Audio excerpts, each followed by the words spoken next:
Salut à tous les amis, j'espère que vous allez bien. On se retrouve aujourd'hui pour une nouvelle une vidéo spéciale parce que c'est la fin de la saison, pour le FC Barcelone qui donc a quitté la saison par une défaite 3-1 à Valence. Mais ce qui nous intéressera, c'est de faire le bilan de la saison et surtout penser à la prochaine. Donc n'hésitez pas à vous installer tranquillement, à mettre un petit like, à vous abonner, à booster la vidéo également. Ça fait plaisir, de plus en plus de monde qui regarde les vidéos. Franchement, ça me comble entre guillemets. N'hésitez pas à me rejoindre également sur Twitter, sur YouTube si vous ne l'avez pas encore fait, ou encore sur Twitch. Alors, on va y aller. On va débuter. Alors évidemment, bilan de la saison. Hier, défaite 3-1 contre Valence, mais franchement, c'était peu important. Au moins, Robert Lewandowski a atteint l'objectif des 120 buts avec le maillot Blaugrana, qui fait de lui donc le 10e meilleur buteur à égalité de l'histoire du club, ce qui est absolument incroyable pour un joueur qui est venu pour 4 ans, à un âge qui était déjà assez avancé à l'époque. Donc que de respect pour Robert Lewandowski qui a quitté le stade hier avec standing ovation. Il a été élu MVP et il était assez ému hier en quittant le Mestalla donc de Valence. Ce qui nous intéresse, c'est qu'il y a eu un petit bilan à faire. Le bilan, il est simple. 2 trophées cette saison, avec notamment une Liga, une victoire en Supercopa d'Espagne en battant le Real Madrid. Ça ajoute évidemment quelque chose. Néanmoins, on a quand même l'impression qu'en termes de jeu, c'était moins bien que l'année dernière. Et surtout, il y a un titre de moins aussi, avec la Copa del Rey, avec une élimination en demi-finale contre l'Atlético. Et une élimination aussi en quart cette fois-ci de Ligue des Champions, alors que l'année dernière nous étions allés jusqu'en demi. Alors il est vrai que les circonstances sont celles évidemment qu'on a vues, avec une élimination contre l'Atlético, tantôt en Copa, tantôt en Ligue des Champions, avec un arbitrage qui franchement... il n'était pas pour nous. Franchement, loin de là. Mais bon, autre cela, des erreurs qui nous ont permis de ne pas jouer à 10 contre 11, enfin de ne pas jouer à 11 contre 11 pendant l'intégralité d'un match. C'est quand même assez difficile. Quand tu le fais à plusieurs reprises, tu te fais punir. On a quand même assez de frustration, j'estime, parce qu'on le sait, c'est un Barça qui, certes, n'a pas progressé loin de là, et même un peu moins bien que l'année dernière.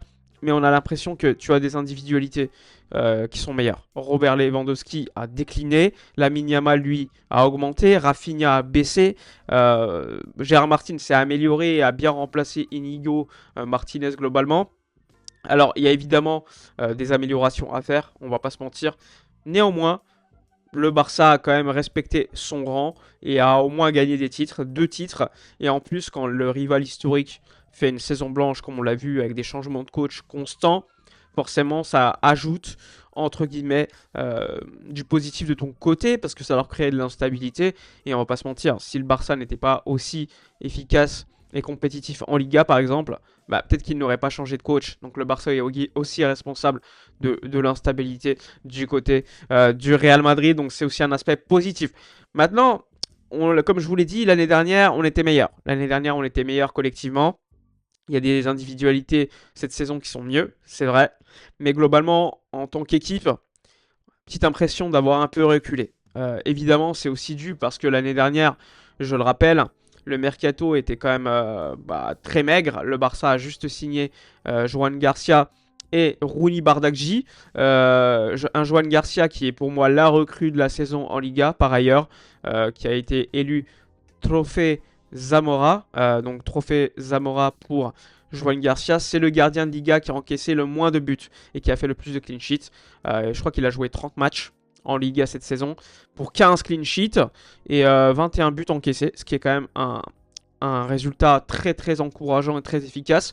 Le Barça a d'ailleurs pas terminé la meilleure défense de la Liga, parce qu'hier on en a pris 3, un but de retard sur le Real, mais globalement une attaque beaucoup plus efficace que celle du Real Madrid. Quand vous regardez l'effectif de cette année, globalement on va pas se mentir, Joan Garcia est rentré dans cet effectif comme un gant. C'est une recrue extraordinaire, il faut l'admettre, pour 25 millions d'euros, difficile de faire mieux. Donc ça a été un excellent choix effectué par la direction sportive. Un Chesney qui est gardien numéro 2, qui honnêtement n'offre pas de garantie. Il ne faut pas que Joan se blesse. Un Koubarsi, comme je vous l'avais dit lors de la tier list, qui est aujourd'hui un défenseur central fixe du côté du Barça, même s'il y a eu des aspects négatifs sur la saison, et évidemment le match où il finit à 10 contre 11 contre l'Atleti en Ligue des Champions, en match aller, franchement, bah, ça paye assez cash, ça se paye cash, et Cubarsí avait pris ce rouge, donc là aussi à noter, même si pour moi le rouge avait été hyper dur, parce que le joueur de l'Atlético n'avait pas le contrôle du ballon, mais globalement on a un effectif, je trouve, avec beaucoup de manques, même s'il y a des joueurs de qualité. Cubarsí et Eric, par exemple, sont très forts. Gérard Martin a fait une grande saison. Mais quand tu as Araujo, Christensen, qui sont des joueurs qui ne sont pas fiables ou qui ne sont pas assez bons, bah tu le payes. Balde et Koundé, cette saison, sont passés à côté. Il a fallu que Cancelo, à partir du mois de janvier, aide clairement l'équipe. Un Xavi Espart, qui pour l'instant joue très peu, qui a joué hier et qui n'a pas fait un bon match globalement à partir du moment où il y avait eu ce contact avec un attaquant de Valence. Bernal, encore très jeune, il a 18 ans, on le rappelle, qui va être entouré d'un Casado qui n'a pas été globalement bon et a priori devrait quitter le club. Quand tu vois qu'il joue à peine 10 minutes hier, alors que normalement tu as déjà gagné la Liga, tu dois faire un petit peu tourner, forcément. Et probablement que Casado va quitter le club. Et là, tu as des joueurs de qualité. Tantôt Pedri, De Jong, Gavi, Fermin, Olmo, qui est quand même un joueur certes irrégulier, mais qui a beaucoup de qualité. Et maintenant, tu vois l'attaque. Rafinha qui a été trop blessé, un Rashford très irrégulier, un Yamal qui a été pas mal blessé aussi, mais qui lorsqu'il est là, bah, il est extraordinaire, un Rooney qui n'a pas beaucoup joué, et on peut attendre un peu plus, un Ferran très irrégulier, qui est tantôt capable d'être super bon, comme on l'a vu contre l'Atlético par exemple en Ligue des Champions à l'extérieur, tantôt être très problématique et pas marqué pendant 10 matchs, donc ça aussi un Lewandowski clairement en déclin. Globalement, un effectif avec beaucoup de manques. On va pas se mentir, en attaque, le poste de neuf, le poste d'ailier gauche, si Rafinha n'est pas là, c'est quand même pas la dinguerie. On sait que Rashford va partir cet été, à voir si le prêt ou un achat aura lieu de nouveau. Mais l'effectif, à jour fixe le 1er juillet, il est encore largement perfectible du côté du FC Barcelone, clairement. Que ça soit en défense, avec les postes des latéraux, que ça soit en attaque avec le poste de neuf ou ailier gauche. Globalement, il reste quand même beaucoup de problèmes à régler. Avec la rumeur récente, vous voyez, Julian Alvarez. Alors, saison terminée. Maintenant, c'est le moment pour le mercato. Dès qu'on en avait parlé en conf de presse, avec un Lewandowski qui est considéré comme une légende. Maintenant, considéré comme une légende du club par les différents journaux catalans. Maintenant, il va falloir passer à l'accélérateur concernant le mercato. Et Flick hier, il s'est exprimé, il a dit... Maintenant, la saison est terminée, place à la Coupe du Monde. La prochaine saison sera encore plus dure. J'ai encore faim et il faut que tout le monde soit à 100%. Ça, c'est clairement l'accent mis en avant pour Hansi Flick pour le prochain mercato. Et à noter, la prochaine saison, et à noter, quand il parle de Gavi, Bernal en poste de numéro 6 qui sont revenus après une grosse blessure, etc., ça me fait penser que Casado, clairement, ne fait pas partie des plans pour la saison prochaine de notre ami Hansi Flick. Donc il y a encore beaucoup de choses à faire, beaucoup de choses à améliorer. La saison est quand même pas mal, on va pas se mentir. Surtout quand on sait il y a 2-3 saisons dont on vient avec des saisons blanches, etc. Mais il y a encore beaucoup de travail à faire pour améliorer cette équipe. Parce que je le rappelle, on est meilleur que l'année dernière. Non, on n'est pas meilleur que l'année dernière. On est en descente. Et on a, on va dire, une situation où on n'est pas dingue, qui est quand même pas mal intéressante. C'est-à-dire que lorsque le Barça n'atteint pas un niveau optimal, son niveau qui n'est pas optimal reste supérieur aux autres clubs de Liga. Ce qui est quand même assez dingue. Mais on a aussi des individualités, tantôt en défense, avec un grand Johan Garcia et un Lamine Yamal qui peuvent te faire la différence. Un Pedri au milieu de terrain qui a terminé la saison fatigué, mais quand même du sacré niveau au niveau d'individualité. Maintenant, on peut attendre mieux. On peut attendre beaucoup mieux. Le mercato va être, on va dire, la situation, le moment où l'effectif doit être amélioré. On verra. On verra ce qu'ils vont nous cuisiner, mais forcément, la rumeur Julian Alvarez est quand même la rumeur la plus intéressante pour renforcer l'attaque du FC Barcelone. Est-ce que Cristian Romero de Tottenham, en cas de descente de Tottenham, pourrait être intéressant? Oui. Droitier, néanmoins. Le Barça pourrait chercher un gaucher.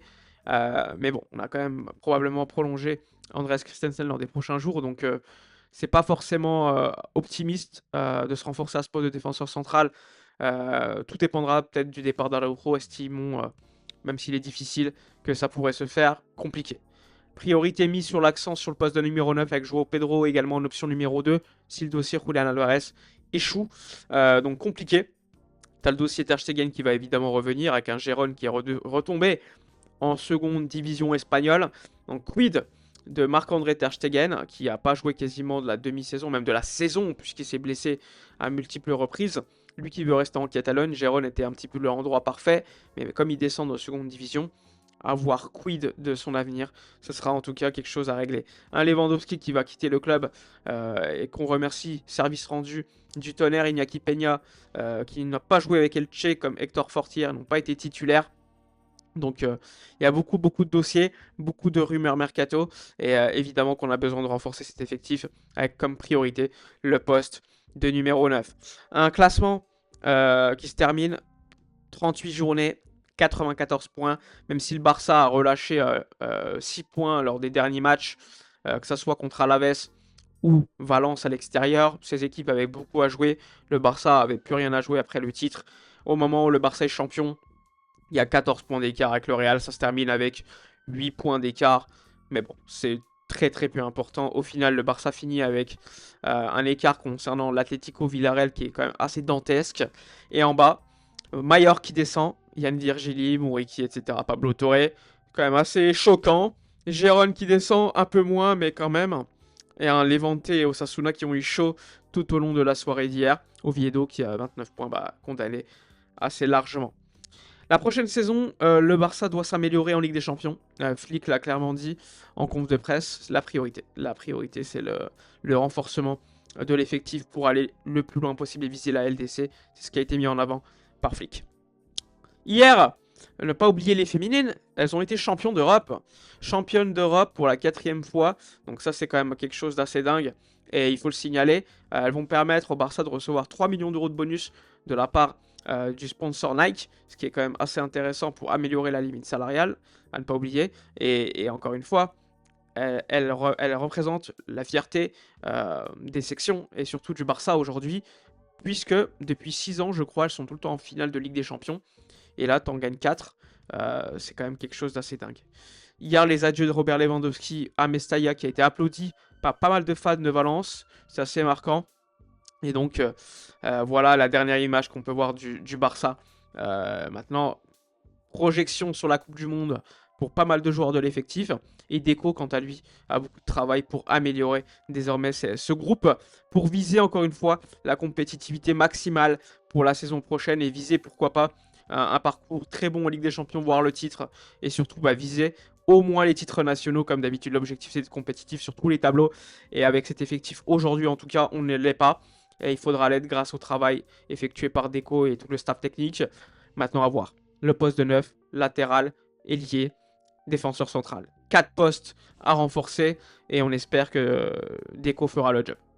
Voilà pour le petit débrief de la saison qu'on peut faire.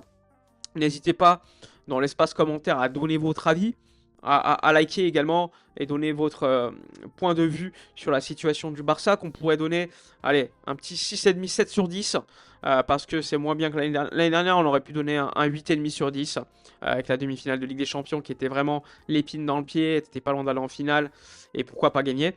Là, on a senti un ralentissement, non pas dans le projet, mais dans les résultats au moins, et dans la qualité collective de l'équipe.